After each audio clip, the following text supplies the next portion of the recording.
빅데이터로 인터넷에서 화제가 되고 있는 이슈를 살펴보는 시간입니다. 이슈 이수다. 빅데이터를 읽어주는 남자입니다. 한국인사이트 연구소 김덕진 부소장과 얘기 나눠보도록 하겠습니다. 안녕하십니까? 네, 안녕하세요. BTS 팬들이 지켜보는 남자 한국인사이트 연구소 김덕진 부소장입니다. 왜 또 그렇게 소개했어요? 저희가 이 프로그램에서 BTS 한번 소개한 적 있잖아요. 네. 기사가 났더라고요. 기사가 났어요? 네. 저희가 이제 사운드 클라우드 얘기하면서 우리 빈님이 뷰수 많이 올라갔다. 이거 올림픽하고 비슷하게 했다고 그랬잖아요. 그걸 또 어떻게 들으셨는지 또 우리 BTS를 좋아하시는 분들이 잘 들으셨나 봐요. 그래서 기사를 또 자세하게 내주셔서 더 열심히 해야겠다. 이 연예인분들 순위가 좀 더 올라왔으면 좋겠는데 이런 개인적인 생각도 좀 하게 됐습니다. 그러게 우리 자주 소개해야 되나요? BTS를? 아니면 이제 그렇다고 순위 조작은 할 수는 없고 그래서 이 아이돌 분들이나 이런 분들이 좀 더 상위권에 빨리 올라왔으면 좋겠다는 마음이 약간 들었네요. 어쨌든 기자들이 챙기고 있는 방송이라는 건 굉장히 중요한 의미가 있을 것 같습니다. 자, 한 주간의 이슈. 어떤 흐름이 보였습니까? 네, 이번 주에 그 루시 빅데이터 플랫폼을 활용해서 일주일을 좀 지켜봤는데 언급량이 한 1633만 건, 그러니까 지난주에 1426만 건이니까 조금 늘었어요. 그래서 보통 이렇게 늘 때는 어떤 이벤트나 아니면은 어떤 이번 주에 특별한 일들이 있을 때 좀 늘게 되는데 이번 주는 아무래도 이제 그 환경 분야에서 태풍이라고 하는 키워드가 좀 있다 보니까 기본적으로 다른 때보다 조금 언급량이 더 늘었다라고 볼 수 있을 것 같습니다. 첫 번째 1위 키워드가 그래서 이제 말씀드렸던 환경 분야에서 태풍 때문이었는데 이제 지난주에 비한 17.5% 정도 환경에서 증가가 됐고요. 오마이스에 대한 이야기라고 보시면 될 것 같아요. 그래서 이제 오마이스가 처음에는 소형 태풍이다, 어떻게 상륙한다 여러 가지가 이야기에 있다가 결국에 이제 부산에서 상당히 비 피해가 좀 심하셨잖아요. 그래서 댓글들을 보면 좀 그때 상황이 좀 느껴집니다. 예를 들면은 부산 상공에 우주전쟁 온 것처럼 번개쳐서 천둥 소리 안 들리냐? 비바람이 장난 아니다. 이거 소형 태풍 맞냐? 비가 억수같이 오고 천둥 번개 장난 아니다. 밖이 대낮같이 환해지기도 했다. 이런 새벽에 댓글들로 달렸고요. 그래서인지 이게 부산, 경남, 창원 급경사지 거주하시는 주민 만여 명께서 대피하시는 일들도 있었죠. 그래서 실제로 시간이 지나고 오늘까지도 달려있는 댓글들을 보면 부산 살면서 이런 물폭탄 처음 봤다. 내리막 경사지가 있어서 번개 소리 때문에 깨어나서 밑으로 봤는데 순식간으로 내리막으로 폭포처럼 물이 쏟아졌다라든지 이런 좀 이야기들이 있었고요. 또 한 가지 안타까운 것은 실제 그 지역에 사시는 분들이 매년 피해 입는 곳만 무한 반복되는 것 같다. 이런 댓글 좀 달아주셨어요. 울산 태화시장은 2016년에 물바다가 됐는데 이번에도 또 물에 잠겼다 이런 얘기도 나오고요. 그러니까요. 그래서 뭔가 좀 근본적인 대책이 필요한 것이 아니냐라는 얘기들을 좀 같이 볼 수 있었고요. 어쨌든 이번 태풍은 좀 빠져나갔지만 또 이제 한동안 비가 계속될 것으로 전망돼 있고 또 13호 태풍인 꼰선이 오는 것이냐 안 오는 것이냐 이런 기사들 나오고 있다 보니까 이런 가을 태풍을 보면서 SNS상에서는 어떻게 보면은 딱 어민 물고기 수확량 증가하게 바다 적당히만 솎아주고 농민 가을 곡식 과일 풍년 들게 이 정도만 와줬으면 좋겠다. 이런 댓글들이 달리고 있습니다. 그러게요. 지금 이제 낙과 피해나 이런 것들 입으면은 정말 힘들어하시는 분들이 많죠. 좀 그렇게 피해가 발생하지 않았으면 좋겠고요. 자, 2위 주제도 살펴볼까요? 2위 주제는 정치 분야였는데요. 지난주 대비 한 12% 정도 언급량이 증가했습니다. 주요 키워드 딱 들으시면 아실 거예요. 두 가지인데 아프가니스탄 그리고 황교익입니다. 아프가니스탄은 다 아시겠지만은 이제 난민을 한국 미군 기지에 수용 검토하겠다 이런 식의 처음에 기사가 월스트리트저널에서 21일 나왔었죠. 근데 이제 그거 관련돼서 일단은 이러한 미군 기지의 수용 검토에 대해서는 하지 않는다. 그리고 그런 것들 우리가 제외했다 이런 얘기들이 있었는데 또 오늘 또 갑자기 속보가 나왔죠. 그래서 미군 기지를 활용하는 건 아니지만 정부에서 아프간인들 중에 이제 우리나라와 같이 교류를 했었던 이런 분들을 지금 국내 피란처를 제공해주고 지금 수송기 3대가 아프간과 인근국에 보내서 작전 수행 중이다. 실제로 이제 몇 명이 오는지는 아직 공개하지 않은 상황인데요. 향후 좀 방향성을 지켜봐야 될 것 같고요. 또 이제 아울러서 같이 나왔던 황교익이란 키워드 다 아시겠지만 민주당 대선 주자들이 최근 이제 황교익 경기관광공사 사장 내정을 두고 공방을 벌린 게 화제가 되면서 분석된 키워드였습니다. 경기관광공사 사장에 내정됐었지만 결국 자진 사퇴를 하면서 소위 보훈 인사 논란은 일단락이 됐죠. 그런데 이후에 또 지난 6월 쿠팡 화재 당일에 이제 이 지사가 황 씨와 함께 이제 먹방 촬영을 했던 것 이런 것들이 논란에 휩싸이면서 계속적으로 이슈가 되고 있는 키워드다라고 볼 수 있을 것 같습니다. 네.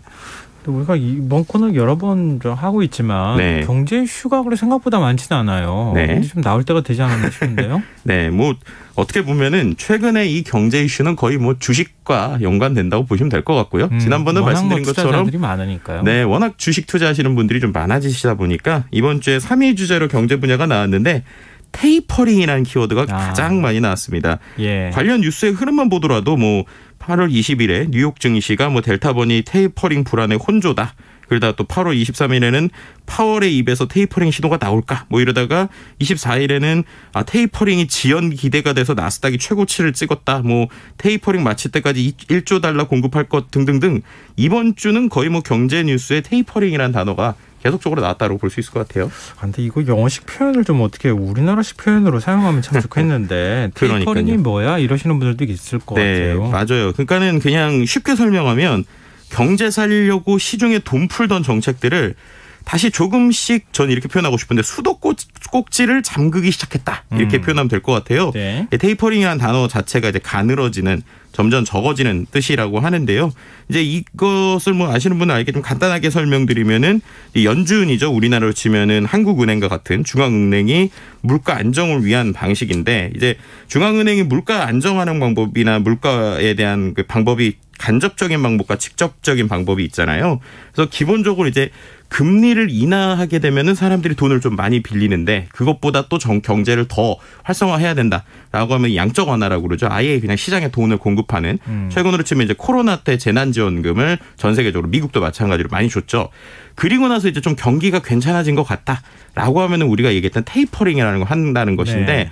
돈을 바로 회수하는 건 아니고 말씀드렸던 것처럼 재난지원 같은 거 많이 주다가 이거의 양을 이제 조금씩 줄여 나가는 거죠. 그렇게 되면 당연히 시장에서의 돈이 조금씩 줄어드는 거고 그리고도 이게 좀 괜찮아졌다라고 하면 이제 금리 인상 그 다음에는 아예 그냥 돈까지 걷어들이는 이런 이제 어떤 흐름을 보이게 되는데 결국 이 테이퍼링을 하게 되면 결국 이제 돈이 많이 풀린 것들이 수도꼭지가 잠가지게 되는 거니까 당연히 여윳돈이라고 하는 것들이 시장에서 이제 많이 줄어들게 되죠. 그럼 네. 그렇게 되면은 당연히 우리가 이제 여윳돈을 갖고 주식에 투자를 하다가 이제는 여윳돈이 없어지고 이제 주식에 대해서 좀 옛날보다는 주식 팔고 대출 갚아야 되는 거 아니냐 이렇게 되는 흐름인 거죠. 그러니까 결국에는 테이퍼링이 되면 주식 시장 위축되는 거 아니야라고 하는 불안감 때문에 좀 키워드들이 많이 나왔다고 볼 수 있을 것 같습니다. 외국인들이 연일 주식시장에서 매도하고 있다 이런 얘기 나오는데 미국에서 그러니까요. 돈 빌려서 지금 신흥국에 와서 주식 투자한 돈들이 다시 되돌아가야 되는 상황이잖아요. 빌렸던 그렇죠. 돈이니까 네. 양적 축소가 시작되면 네. 이게 또 금리 인상 신호이기도 하고 그래서 굉장히 관심이 많은데 이 파월의 입만 지금 쳐다보고 있는 격이에요. 네, 우리도 그렇죠. 역시 마찬가지인 것 같아요. 네, 맞습니다. 이제 실제로 이번 주에 이제 미 동부 시간 27일 우리나라 이제 오전 10시 한국 시간으로는 오후 11시에 이제 예정된 이 제롬 파월 의장의 연설이 어떻게 보면 이번 주에 가장 하이라이트라고 볼 수 있을 것 같은데요. 테이퍼링을 언제 할 거냐, 그러니까 말씀드린 완화 축소를 언제 할 거냐에 따라서 이야기가 되고 있고 SNS상에서도 그래서 상당히 의견이 많아요. 이 테이퍼링이 만약에 안 된다고 하더라도 이게 좋은 건 아니다. 이런 얘기들도 있고 이제 미국 시장에 하도 돈이 많이 풀리니까 미국은 올라가는데 우리는 왜 그래? 이런 얘기들. 그리고 아예 이제 우리나라랑 미국 시장 따로 가는 것 같아라는 여러 가지 지금 예측들과 좀 혼조들이 이어지고 있다라고 볼 수 있을 것 같습니다. 네. 한국은행에서도 금리 인상 카드 꺼내는 거 아니냐 이런 얘기도 나오니까요. 좀 그렇죠. 지켜보고요. 사회 주제는 어떤 겁니까? 네, 사회 주제는 교육 관련 키워드였는데요. 키워드는 미달이라고 하는 키워드입니다. 이게 뭐냐면 교육부의 대학 평가가 있었죠. 근데 네. 그 미달이 된 52개 학교가 3년간 140억의 정부 지원 못 받는다라는 뉴스가 SNS를 뜨겁게 달궜는데 올해 뜨거웠던 이유가요. 수도권에 위치하고 있고 이름만 들어도 알만한 대학교들이 좀 많이 들어갔다는 거예요. 대표적으로 성신여대라든지 인하대, 성공회대 이런 대학교들이 들어가다 보니까 기본적으로 이거 재정 지원 대상에서 제외된다는 게 무슨 의미냐, 그리고 이게 왜 그렇게 된 거냐에 대한 이야기들이 상당히 많이 나오고 있는 상황입니다. 네. 그러니까 올해 같은 경우에는 평가 방식이 3년 전하고 좀 달랐던 게요. 이제 일반 재정 지원 대학의 90%를 권역별로 상대평가를 하고 그다음에 남은 10%를 전국 단위로 뽑았다는 거예요. 네. 그러니까 예를 들면 전국적으로 평균으로 봤을 땐 괜찮은 건데 수도권에 있다는 이유로 역차별 당했다. 이런 얘기들이 지금 나오고 있다는 것이죠. 네. 이제 이러다 보니까는 이제 이게 아무래도 대학의 생존이 걸린 문제다 보니까 예. 기본적으로 이번에 이러한 그 어떻게 보면 이제 탈락이 된 대상에서 제외된 학교들은 상당히 지금 강력하게 반발을 하고 있는 상황입니다. 아무래도 이렇게 해버리면은 학생들이 입학하려고 하지 않으려고. 맞아요. 그게 이제 가장 큰 거예요. 지금 보면 수시가 이제 있는데 네. 혹시나 내가 입학했다가 학교가 없어지면 어떡해. 이런 극단적인 생각도 이제 할 수 있는 것이죠. 네. 그러다 보니까 지금 이것에 대해서 반발하는 어떤 의견들이 학교뿐만 아니라요. 그 학교에 재학하고 있는 학생들한테도 상당히 지금 SNS상에서 뜨거운 이야기들이 있습니다. 이게 어떤 게 가장 포인트냐면 말씀드렸던 이 지역 간의 상대평가 그리고 두 번째로는 이 이제 평가에서 정량적인 것과 정성적인 평가가 있다라는 거예요. 그래서 네. 숫자적인 것들은 상당히 고점이 나왔는데 어떠한 정성적인 그러니까 결국은 개인의 평가 의견이 들어갈 수 있는 부분에서 상당히 낮은 점수를 받았다라는 것들 때문에 어떻게 이 정성평가에 대한 게 그 가이드가 있는 것이냐 정확하게 공개해라 라고 하는 이런 학생들 중심으로 SNS에 글들이 좀 있었고요. 그리고 뭐 예를 들면은 뭐 몇몇 학교 같은 경우에는 뭐 7월에 우수사학으로 선정이 됐는데 8월에 갑자기 기본 역량 평가가 미달 나왔다. 이런 학교들도 있다고 해요. 그러니까 이제 어떻게 보면 이런 것들에 대해서 지금 전체적으로 계속적으로 재검토하겠다. 아니면 그것을 다시 좀 확인하겠다. 이러고 있는 상황인데 여튼 이거는 계속적으로 좀 뜨거운 키워드가 될 것 같습니다.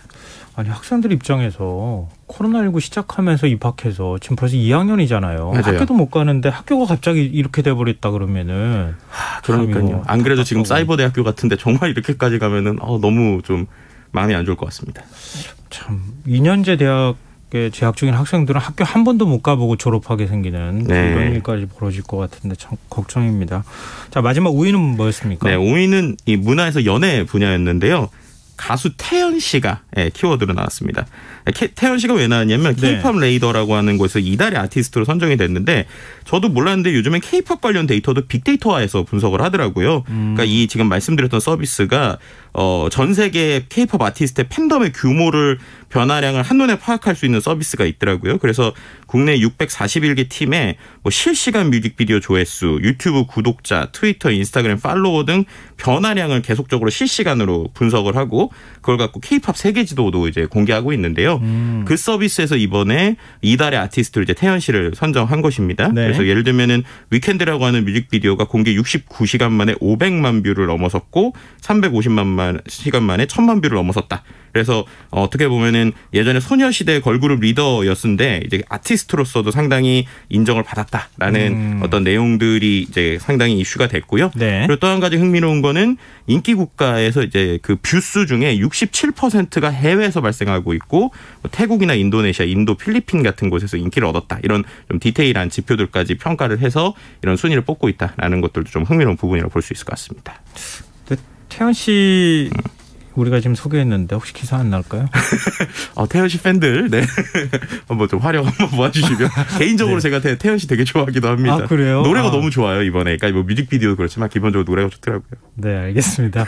한번 좀 기대해 보겠습니다. 네. 이슈 이수다. 지금까지 한국인사이트 연구소 김덕진 부소장과 함께했습니다. 고맙습니다. 네, 감사합니다. 네.